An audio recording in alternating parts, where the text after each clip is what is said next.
You're listening to Tabletop Arcanum, a podcast dedicated to learning and exploring the hobby of tabletop gaming. Your hosts are Justin Taylor and Richard Geese, so sit back and relax as we talk, discuss, and joke our way through the hobby we love so much.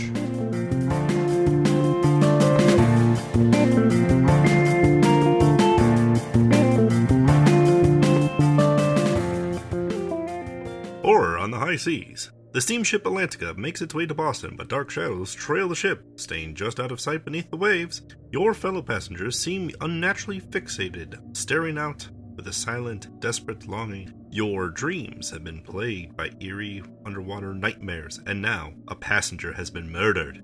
Suspicion, hidden loyalties, and devious strategy shall rule the day. Unfathomable puts you and your friends in command of a steamship, but not all can be trusted. While monstrous deep ones stream forth from the crashing depths, any player could secretly be a nefarious cultist or a horrifying hybrid deep one. Don't turn your back on anyone. It will take all of your cunning to save your ship from a watery grave. Battle swarming deep ones, uncover the traitors, and steer the Atlantica safely home in Unfathomable.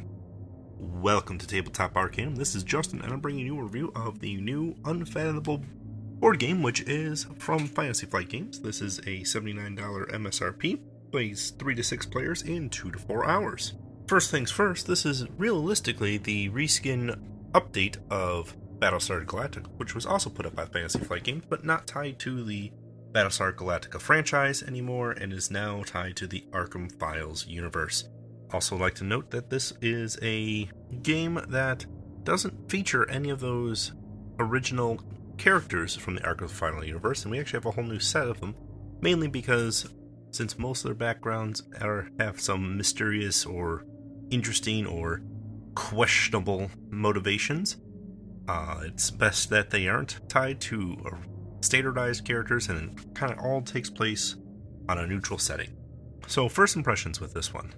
It has a wonderful box presence. It has a beautiful art piece of Dagon attacking the ship, and a swarm of deep ones coming to take over the deck. It is a relatively larger box than, I would say, even Battlestar Galactica, and the only real reason I can find for that is the Father Dagon and Mother Hydra minis inside are a little bit on the large and chunky side, so they might have needed that extra space, but otherwise it's a little oversized for what it is. The board is a nice big piece board. We do have dials that you have to build right into the board, which is very similar to the Battlestar Galactica board. And in long term, knowing how my Battlestar Galactica set turned out, this will cause a little bit of indentations or marks as the game ages for you. So not necessarily the greatest impression going back to that system, but I see where they wanted to go with it. Now, most of the game board itself is relatively open space, so the art and the first look on that is kind of a wow, there's a lot more space than needed in this, and they could have used some of it. Comparing it to Battlestar Galactica, the board spaces are also a little bit different, as you don't have a secondary ship to go to. Everything is done on the Atlantica, opposed to the Galactica. And you can see what they did with the naming. Primary mechanics of this one are going to be that hidden teams / traitor idea, where the human players are trying to complete the goal of getting the ship far enough to shore, while maintaining 4 resource dials and the positive numbers. Likewise, there will be 2 rounds of loyalty cards dealt out, so you may become a traitor at the beginning and one of the evil hybrids, or midway through the game you may get a hybrid card and have to switch teams mid-game. Now, these are secret teams, so nobody really knows who the hybrid or hybrids are, depending on your player count. And the hybrids are just trying to end the game by dialing one of those resources to 0. So, overall, it's kind of a race against time and a race against resources. Hybrids also have the opportunity to reveal themselves and gain some ability to attack and be attacked by the other players, but most of the time they are highly effective if they stay hidden. Or, when they do reveal at a very opportune time to trigger their betrayal abilities, which are unique to each character that you play as. So let's talk about some of the good things. It is great to see that the Battlestar Galactica gameplay is back and it is available in a regular price point. and not something that is secondhand market or hundreds and hundreds of dollars because you're trying to get all the expansions that have been out of print for over a decade at this point. It's great to see that come back in and have this beloved game not fade into IP obscurity. Other great things is we have a whole new host of characters, and that some of the rough edges around the Battlestar Galactica version of it were reskinned and smoothed over with this modernization. It does some things really well. I love how there is that midpoint tilt on the game where at the very first half of the game, you may not even have a traitor amongst your midst, or all of the traitors are in the group at the time, and then the second round of cards goes out and you can either stay human, flip, or in the event if you were already a hybrid and got a second hybrid card, recruit someone else to your team. So all of those things are great to see, and they give a lot of tension in the game. The skill cards and abilities that you get are awesome.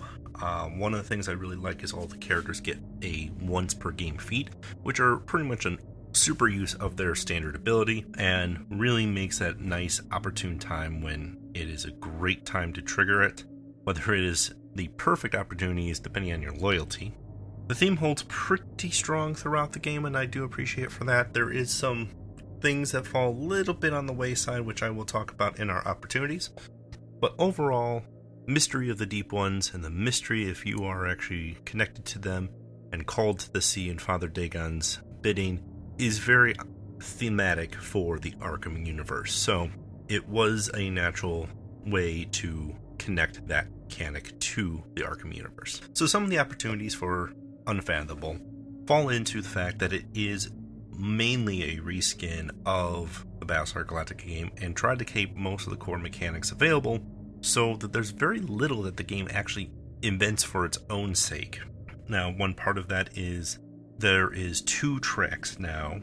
One is your travel track, which was the old jump track for Battlestar Galactica, where after moving that token to the end space of the track, the captain gets to draw 2 cards and picks how far the ship has gone with some penalties.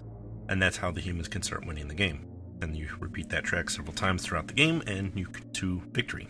Now, normally in Battlestar Galactica, when you jumped, you also were able to get rid of all the attacking Cylons and the base star and all the bad stuff that was happening to the Galactica. And instead of having it thematically fall under the traveling, there is a ritual, and the person who was murdered in the story was controlling the ritual, keeping the Deep Ones and Father Dagon and Mother Hydra at bay.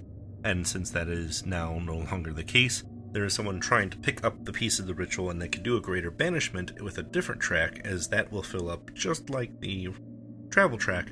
And if you're caught outside of the boat, you may be waking up in sick bay. But likewise, Mother Hydra and Father Dagon will be left behind, as well as any Deep Ones that are either in the water or on the decks of the boat. The theme kind of breaks down there. There's a couple other spots that it feels like it was skinned over, and it definitely was. Unfathomable also falls into a little bit of the same problems that Battlestar Galactica had. Depending on your group, you may have a more easy side to win as the humans or easier side to win as the Deep Ones, and that mostly depends upon your social grouping.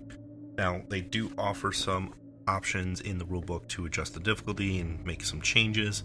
Likewise, there is some starting guidelines to how to make the game run a little bit smoother for that first round to make sure everybody understands the mechanics before you start dealing with loyalties or questionable loyalties of that.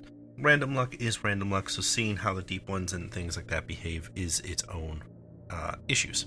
One other issue we did have with it is some of the icons are a little bit more difficult to decipher because of how tiny they are on some of the cards.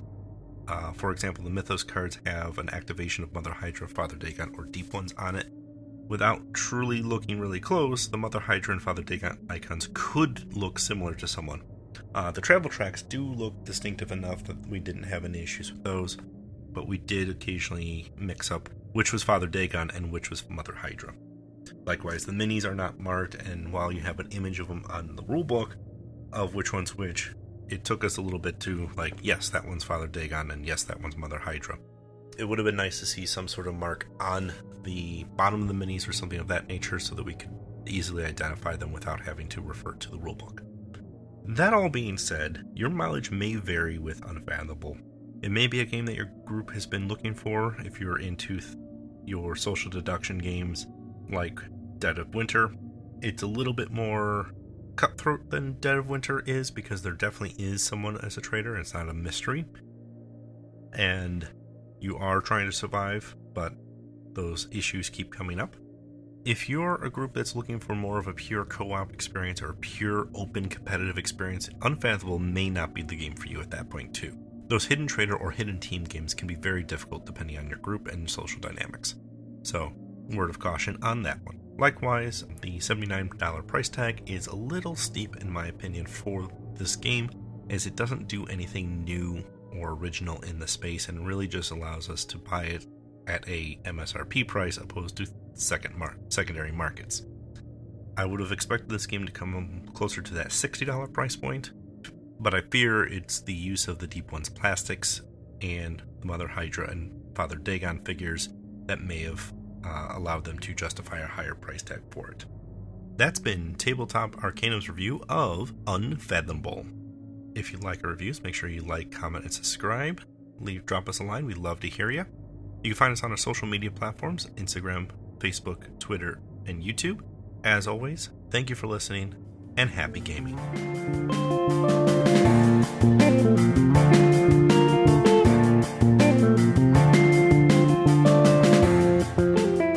You've been listening to Tabletop Arcanum, produced by Justin Taylor. This episode is hosted by Justin Taylor. Mixing and editing by Richard Geese. Original theme by Paul Moore and Isaac Gilbert. Check the description for this episode's featured background music. You can follow us on most social media platforms. Be sure to like, subscribe, and follow, and leave us a review if you would. As always, thanks for listening.